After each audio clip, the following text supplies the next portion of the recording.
Virginia. Today we are going to look at the impact that chronic stress can have on your brain. And why am I sending this out today? Well, today is in response to the coronavirus and everything that's happening within our own families, and then in the world at large. But this topic is so transferable for any kind of chronic stress that you might be involved in. Let's take a quick look at what happens when we're under stress. The amygdala is the part of the brain in your limbic system that is designed as our fire alarm. It shows when we have danger and it will fire. So it will just alert, and let us know when danger is approaching. If I had an alarm system on my office windows and the doors and a baseball came careening through the window, the alarm system would go, I wonder if that was I don't know, if it would just go beep, beep, beep, beep, intruder, intruder. My heart would pound. I'd go, what's happening here? I would pick up the ball and go, whew, it was just a ball. But thank goodness my alarm system was working. The brain is just like that. It will fire when there's a bad guy. It will fire when it thinks maybe there's a bad guy. Corona is our bad guy, and our alarm system is firing. This is so scary. I need adrenaline. This is so scary. Give me the cortisol. Oh my goodness, I have to protect my children. The schools are out. I can't go to work. What am I going to pay my bills? What happens when we're under that kind of stress? The amygdala is designed to keep us safe, right?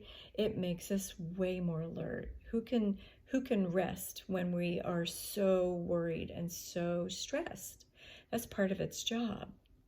In a healthy stress situation, we would feel the threat.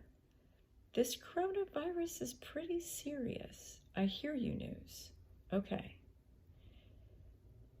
I'm going to be cautious. I've heard 1,500 times to wash my hands. Caution is important. We need to be safe. Caution is very different from panic. Panic is where our amygdala fires, and it gets so good at firing that the balls come through the window and it's firing, and it's not learning. It's just firing and firing and firing. When you walk through a bunch of stress, have you ever noticed that your memory becomes poor? There's a reason for it. Your hippocampus is also inside of the limbic system. It's your memory keeper. Not only does it make us realize I'm walking through today, and this is today. Oh, I just had a memory about my birthday. But that's not right now. That's a memory. See, our hippocampus lets us walk through life feeling pretty confident about what's happening in real time and what used to be happening, because it's our memory. When we have a lot of stress, our hippocampus doesn't work that well. Why? It has a lot of cortisol receptors. When our body releases the cortisol under duress and stress, our hippocampus has cortisol receptors, a lot of them. It's covered in them. So the cortisol comes, saturates our hippocampus, and we might not code our memories properly. In fact, we might not recall our memories properly, and there's a reason for it. Not only the flooding of the cortisol, but within time, if we have this chronic flooding in our hippocampus, we actually can have noticeable atrophy. We can lose volume. When our hippocampus codes memory under duress and distress, it's like the timestamp, April 5th, 1929. It doesn't stamp it properly. So when we have something that happens in current day life that has a signature related to something that didn't get coded properly before, it all comes flooding in. Why am I talking about this with the coronavirus?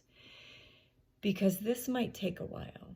You might have an intense flooding of cortisol that is so much distress and duress that your hippocampus isn't going to be coding it properly, and that's going to be prime opportunity for any of the other media news and my neighbor said and school closings. Oh my word. For your hippocampus to be like, wait, what's past, what's present, wait, I can't, I didn't code it right, wait, what's happening here, I didn't code it properly. So you can see how with the amygdala and the fire alarm and the cortisol racing through our bloodstream and the adrenaline racing through our bloodstream and the hippocampus doing its job to keep the memories in the past, but it can't keep fighting it. 3 months is all it takes of chronic. It doesn't even have to be that, oh my goodness, we're super saturated. Let's just say our amygdala is firing and we're getting the cortisol on a routine basis. We might not be flooding and panic, but it's enough to where we're in high alert. Maybe we're a little bit edgier than normal. I'm talking about the fight or flight responses, right? We might just not be responding. We're definitely not grounded. 3 months of that kind of stress is all it takes. You want to be coding your memories properly during a time of stress like this. You want your amygdala to stop firing and telling you it's dangerous. We know it's dangerous. We are choosing to be cautious. We are choosing to be mindful. What do I do? This sounds like gloom and doom. If I can't stop it in time, or maybe I've already been under enough distress and I think this has already happened to me. There's a lot of studies out there, guys. We're talking like Oxford and Harvard, studies that look at mindful meditation every day. One study looked at really give it your best effort and do 30 to 40 minutes a day of mindful meditation. We'll throw you into that MRI, and in 8 weeks' time, you will be growing the volume back. Some of the studies I looked at did not require such a commitment. The commitment was longer. It was a 3-month study, but the time that they spent meditating wasn't 30 to 40 minutes. It was just a shorter time. As long as they did it every day, that was all the study required. And those guys still had change in their brain. That's pretty cool. We're not talking about take this pill, like get this surgery. We're talking about meditation. What would that look like? What is mindful meditation? It's using your insula deep in your brain. Your insula works with your limbic system. Your insula is designed to feel into your body. I feel you, heart. I feel you. You notice that kindness I'm giving myself? I feel you. I'm going to breathe. I'm going to slow you down. I feel you, stomach. Putting my hand on my tummy. I feel you. It's okay. You can stop the amygdala's response. It's okay. Your brain has to literally experience the amygdala firing and you being safe in order for it to just stop. It's a fire alarm. It's not going to stop just because you say like, hey, stop. It's an alarm system. Its job is protecting you. You have to experience the threat and then experience the calm in order for your brain to get it. I got it. Over and over again, so that your amygdala finally says, okay, I realize this isn't a threat. Every time a baseball comes through, I recognize exactly what that feels like, and I will not trip the alarm. I promise. I trust you. But it takes that relationship with your brain and the responses. If you don't feel into your body, if you don't use your insula deep inside your brain to feel your shoulders and have them relax, to feel your heart rate, give it permission to settle down, to notice your racing thoughts, give them permission to settle. It's going to be really, really, really, really, really hard, if not impossible, for you to stop the amygdala from firing. So what is the lesson for today? Be smart. Don't just pretend the threats don't exist, but you decide how you react to them. You decide if your brain is going to get stronger through this process. How would that be? That would be, I'm experiencing a threat and I'm calm and my brain begins to trust. Gabrielle knows how to experience threats. She stays calm.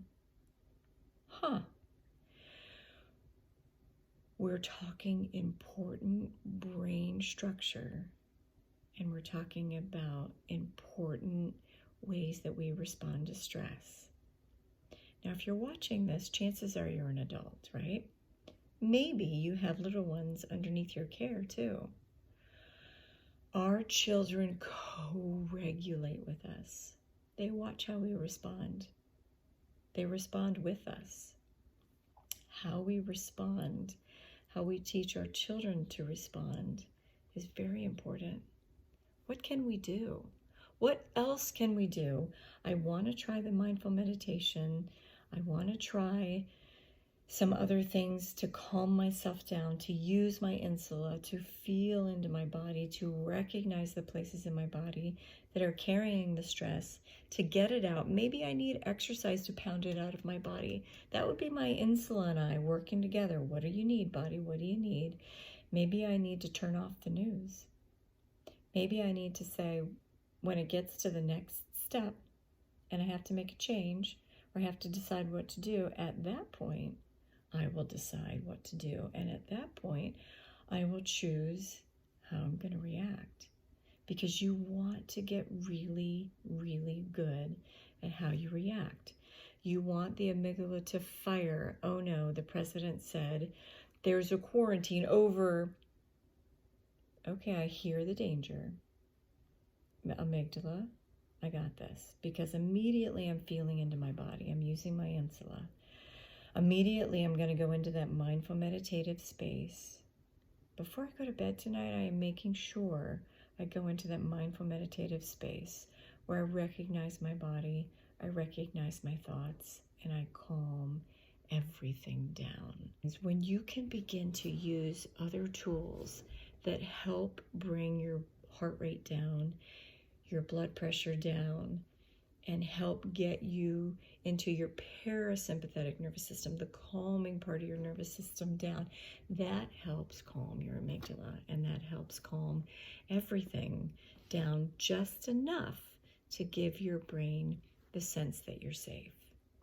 I hope this helps you understand how important it is to really take a mindful approach to how you are going to respond to this stress.